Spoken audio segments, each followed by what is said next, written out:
Industri RI juara ASEAN kalahkan Malaysia hingga Thailand. Aktivitas manufaktur Indonesia kembali ekspansif mulai September 2021. Tidak ada lagi kebijakan PPKM ketat membuat kegiatan industri pengolahan bersemi kembali. Pelanggaran PPKM di berbagai wilayah di Indonesia seiring perlambatan laju penularan virus corona memungkinkan sektor kembali tumbuh. Baik produksi maupun pemesanan baru kembali naik setelah 2 bulan beruntun turun cukup drastis. Menteri Keuangan Sri Mulyani Indrawati pamer kinerja manufaktur Indonesia yang telah membaik bahkan dibandingkan dengan negara tetangga lainnya. Per akhir September 2021, Purchasing Managers Index atau PMI Manufaktur Indonesia tercatat di level 52,2. Di Indonesia, kita lihat terjadinya ekspansi kegiatan manufaktur yang ditunjukkan dengan PMI Indonesia 52,2. Ini membaik sejalan dengan tertangani COVID-19-nya, tapi ini tidak berarti COVID-19 sudah selesai. Menurutnya, bahkan dibandingkan negara tetangga di ASEAN lainnya, PMI Manufaktur Indonesia tercatat paling tinggi, mengalahkan Malaysia, Filipina, hingga Thailand. Per akhir September, PMI Manufaktur Filipina tercatat 50,9, Thailand 48,9, dan Malaysia 40,2, serta Vietnam berada di level 40,2. PMI Manufaktur di berbagai negara di ASEAN juga menunjukkan perbaikan, tapi Indonesia statusnya tertinggi di antara ASEAN 5. Sementara itu, secara keseluruhan PMI Manufaktur Global tercatat berada pada level 54,1. Ini utamanya didukung oleh Amerika Serikat dan Eropa yang alami perbaikan cukup tinggi dan diperkirakan terus berlanjut hingga akhir tahun.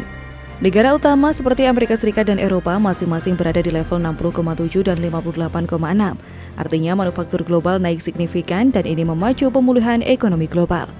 Bahkan, SKK Migas mencatat tingkat komponen dalam negeri atau TKDN di sektor hulu migas sampai dengan kuartal 3 2021 telah mencapai 58%. Hal tersebut disampaikan oleh Kepala SKK Migas Dwi Sucipto dalam acara Forum Kapasitas Nasional di JCC. Pihaknya mengatakan total pengadaan barang dan jasa hulu migas mencapai 2,6 miliar US dollar. Adapun nilai TKDN mencapai 1,34 miliar US dollar. Migas tidak hanya penerimaan negara, tapi juga dukung kapasitas industri nasional kuartal 3 TKDN 58% dari total pengadaan barang jasa 39 triliun rupiah. Ini nilainya 23 triliun rupiah. Pencapaian ini di atas TKDN yang telah ditetapkan oleh pemerintah sebesar 50%. Dwi menekankan target TKDN harus bisa dicapai. Bila tidak tercapai, maka perusahaan migas akan mendapatkan penalti. Oleh karena itu perlu disampaikan terima kasih kepada kontraktor-kontrak kerjasama yang sangat amat peduli pada TKDN ini dan komitmennya.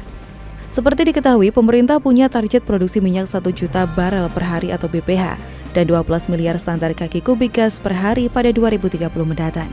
Dwi menyebut dengan adanya target ini, maka nilai tambah dari kegiatan hulu migas akan terus dioptimalkan. Lebih lanjut, pihaknya menyampaikan di sektor migas sudah ada rencana strategis di mana Renstra ini bertujuan untuk meningkatkan efek berganda. Program lain adalah peningkatan kapasitas nasional ketentuan barang dan jasa dalam negeri sampai level subkontrak. Visi 1 juta BPH imbuhnya sudah disampaikan di dalam lampiran pidato kenegaraan pada 16 Agustus lalu.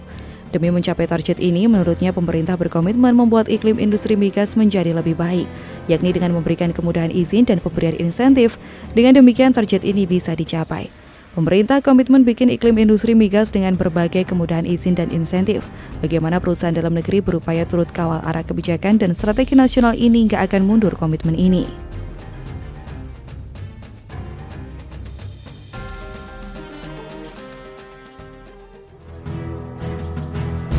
Kembali ukir sejarah RI sukses terbangkan pesawat bahan bakar sawit. Sebuah pesawat dengan bahan bakar nabati bioaftur buatan Indonesia telah berhasil diuji coba terbangkan untuk pertama kalinya. Uji terbang pesawat CN235-220 FTB milik PT Dirgantara Indonesia menggunakan campuran bahan bakar bioaftur di hanggar 2 PT Garuda Maintenance Facility Aero Asia Tbk Tangerang. Uji coba terbang sukses dilakukan dari rute Bandara Hussein Sastranegara Bandung, Jawa Barat ke Bandara Internasional Soekarno-Hatta Tangerang dan juga rute sebaliknya. Dalam acara seremonial keberhasilan uji terbang pesawat tersebut, Menteri Energi dan Sumber Daya Mineral ESDM Arifin Tasrif mengharapkan dapat mendorong percepatan energi baru terbarukan dan pengurangan emisi gas rumah kaca pada transportasi udara. Kegiatan ini termasuk dalam proyek strategis nasional hilirisasi industri katalis dan juga bahan bakar biohidrokarbon yang dikoordinasikan, serta termasuk dalam etalase prioritas riset nasional pengembangan teknologi produksi bahan bakar nabati berbasis minyak sawit dan juga inti sawit. yang dikoordinasikan oleh Badan Riset dan Inovasi Nasional atau BRIN. Perlu diketahui perjalanan panjang telah dilalui untuk sampai ke tahap keberhasilan uji terbang, dimulai melalui sinergi penelitian antara Pertamina Research dan Teknologi Innovation dan juga Pusat Rekayasa Katalis Institut Teknologi Bandung dalam pengembangan katalis merah putih untuk mengkonversi minyak inti sawit menjadi bahan baku bioaftur pada tahun 2012. PT Pertamina memastikan kesiapannya untuk memproduksi bioaftur pasca pelaksanaan uji coba bioaftur J24 pada pesawat CN235-220 FTB pada Rabu 6 Oktober 2021. Direktur Utama Pertamina Niki Widiawati mengungkapkan, dalam persiapan produksi dan komersialisasi produk bioaftur, maka perlu ada kebijakan pemerintah secara utuh dari sisi hulu ke hilir. Kebijakan ini diperlukan demi menjamin ketersediaan bahan baku agar program pengembangan bioaftur dapat dilakukan secara berkelanjutan. Menurutnya, pengembangan bioaftur dari yang saat ini sebesar 2,4% akan meningkat bertahap menjadi 5%, kemudian 10% dan seterusnya. Untuk itu perlu ada komitmen untuk alokasi bahan baku. Niki menjelaskan demi memastikan komitmen Pertamina dalam pengembangan bioaftur, pihaknya bakal menyiapkan kilang-kilang Pertamina untuk dapat memproduksi bioaftur. Adapun kilang yang disiapkan pun dipastikan sesuai dengan regulasi dan standar internasional. Sementara itu, Direktur Utama Badan Pengelola Dana Perkebunan Kelapa Sawit atau BPDPKS, Edi Abdurrahman, mengungkapkan sampai saat ini belum ada kebijakan pemerintah yang mewajibkan pemberian insentif untuk produk bioaftur. Padahal menurut Edi, produk bioaftur yang menggunakan PKO sebagai bahan baku pastinya harganya bakal lebih tinggi ketimbang crude palm oil atau CPO. Di sisi lain, Direktur Jenderal Energi Baru Terbarukan dan Konservasi Energi Kementerian ESDM Dadan Kusdiana mengungkapkan, perkembangan bioaftur memang sedikit terlambat. Kendati demikian, sejumlah aspek pengembangan kedepannya dinilai tidak akan memakan waktu lama. Salah satunya terkait kebijakan. Dengan telah hadirnya Peraturan Menteri ESDM Nomor 12 Tahun 2015 tentang perubahan ketiga atas Peraturan Menteri Energi dan Sumber Daya Mineral Nomor 32 Tahun 2008 tentang penyediaan, pemanfaatan dan tata niaga bahan bakar nabati atau biofuel sebagai bahan bakar lain, maka persoalan kebijakan dinilai tidak akan menemui kendala dan aspek keteknisan dinilai telah melalui separuh jalan. Namun Dadan mengungkapkan aspek keekonomian bukan berarti memastikan produk bioaftur lebih murah harganya ketimbang aftur versi lama. Aspek keekonomian yang hendak dipastikan yakni selisih harga produk bioaftur dan aftur. Kemudian dampak yang mungkin akan timbul pada aspek lainnya.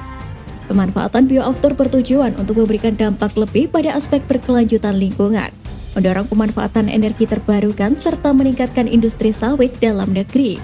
Dengan pengalaman yang sudah dimiliki pemerintah dan pihak terkait lainnya dalam pengembangan biodiesel sebelumnya, maka perkembangan bioaftur pun diprediksi bisa dilakukan dengan lebih cepat.